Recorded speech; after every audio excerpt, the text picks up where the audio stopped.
ਸਾਡੇ ਜੀ ਪਿਓ ਦਾਦਾ ਜੀ ਉੱਥੇ ਰਹਿੰਦੇ ਹੁੰਦੇ ਸੀ। ਉਦੋਂ ਨਾਲ ਹੀ ਪਹਿਲਾਂ ਵੀ ਅਸੀਂ ਦੇਖੀ ਸੀ ਇੱਕ ਦੋ ਵਾਰੀ। ਉਦੋਂ ਤਾਂ ਲੋਕ ਝੂਠ ਮਾਰ ਰਹੇ, ਅਨਪੜ੍ਹ टुट गया, कदे कुछ किसी से विश्वास मत करो। दोस्तों, जब मनुष्य पर कोई भी विपदा आती है, कोई समस्या आती है, तो सबसे पहले वह भगवान को याद करता है और उसके बाद जो पुराना बुजुर्ग या कोई अनुभवी व्यक्ति है उसके पास अपनी समस्या का हल खोजने के लिए भी वह पहुंच जाता है। और पहुंचना भी चाहिए। पुराने बुजुर्गों से उनके द्वारा किए गए कार्यों, उनके अनुभव का ऐसे वक्त पर हमें उनके अनुभव की आवश्यकता होती है। और जो उनके सुझाव है उसको मानने के लिए भी हमें अगर मन के अंदर कोई मलाल हम बना लें, कोई मन के अंदर धारणा बना लें, तो हो सकता है कि उस बुजुर्ग की सलाह पर कुछ न कुछ समस्या का हल निकले। इसी तरह की समस्या हनुमानगढ़ ज़िले के अंदर, हनुमानगढ़ शहर के अंदर, गाँव के अंदर बाढ़ की आई हुई है। और बाढ़ जो आई हुई है उसके लिए हमें जहां एक और पुराने व्यक्तियों से सलाह मशविरा, वहीं दूसरी ओर उनके अनुभव और उनके द्वारा पिछले इतिहास के तहत बाढ़ से बचाव के क्या क्या किए गए थे उपाय, उन सब पर अगर हम काम करना शुरू करें तो जो समस्या आई हुई है उसका हल खोजने में हमें कहीं ना कहीं कोई रास्ता मिल सकता है। प्रशासन हो, चाहे अधिकारी हो, चाहे सिंचाई विभाग हो, चाहे किसान हो, सबको इन बातों का ऐसे वक्त पर ख्याल रखना और सलाह लेना और मशवरा लेना और उस पर कुछ न कुछ हद तक सोच विचार कर चलना, तो फिर समस्या हल हो सकती है। चलिए सुनाते हैं आपको एक बुजुर्ग से कि जो बाढ़ आई हुई है और घग्गर नदी है, पुराने अनुभव क्या हैं और वर्तमान में क्या चल रहा है। चलिए सुनते हैं।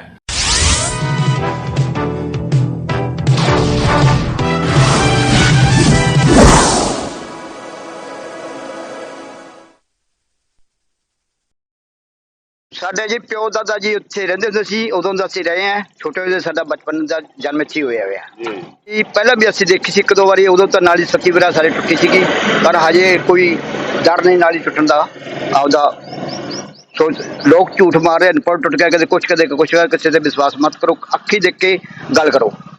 ਕੰਨੀ ਸੁਣੇ ਦਾ ਤੇ ਅੱਖੀ ਸੁਣਨ ਦਾ ਫਰਕ ਬਹੁਤ ਹੈ, ਦੇਖਣ ਦਾ। ठीक है, पानी ठीक है जी। पानी हजे कोई नहीं, ना पुलों के थले लगे, ना डोले दे कोई डोले तो नीवा चल रहा है। और पानी इस टाइम ठीक चल रहा है, कोई आई खतरे वाली गल नहीं। उन्होंने बारे कहने जी, जो उन्होंने बधाव दू के जमीन कर रहे हैं, उस प्रभाव उच्चा चढ़िया पानी का, जो बन्ने ना होंगे तो आ पानी के थले होर भी नीवा चलता। अपनी सीमा तो बंद बाहर नहीं होना चाहिए।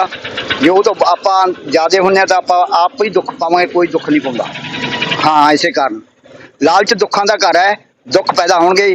जमीन तो थोड़ी रोकी है, बर्बादी ज़्यादा खेती हो, सारी खेती हो जूगी। ये कहने उल्ट जन करने के जी दुनिया दुख पा रही है। जो सीधे चलते हुए तो आ प्रभाव नहीं होता सी। अच्छा, हुण लोग घर घर पानी की बाढ़ आने करके घर घर लोग भगती कर रहे हैं, भगवान का नाम जप रहे हैं। तो कहते रब मारू, रब किसी ने अज तक ना तो मारिया ना किसी ने मारिया। वो आपके कर्मां का फल आप पाउंदा बंदा। जैसा कर्म करे वैसा फल पावे। बन च लिखा भी जो कोई कर्म करूगा वही फल पाऊगा, उदू वध नहीं पा सकता। बलकरण सिंह, सतीपुरा। सतीपुरा के बुजुर्ग के द्वारा एक दो जो बातें कही गई हैं उसका अंश यही है कि जैसे कर्म हम करेंगे वैसा ही फल आएंगे। क्योंकि सतीपुरा के किसान के द्वारा इसकी ओर इशारा यह करके बताया जा रहा है कि हम घग्गर बाढ़ क्षेत्र के अंदर जिस प्रकार 6 बिघा से इसकी दूरी थी उसको कम करते गए, अपने लालच में आए और किसान लालच में आए। वहीं दूसरी ओर प्रशासन की नाकामी तो हम बार बार बता ही चुके हैं।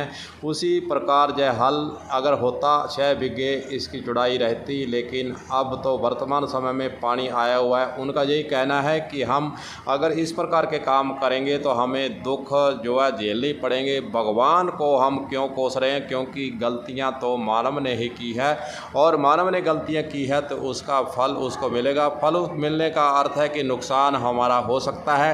इसलिए उन्होंने यह विचार प्रकट करते हुए एक तरह से सभी को समझाने का प्रयास भी किया है कि हमें इन बातों का ध्यान रखें, तो फिर प्रकृति को दोष देने की बजाय स्वयं में सुधार करने की आवश्यकता है।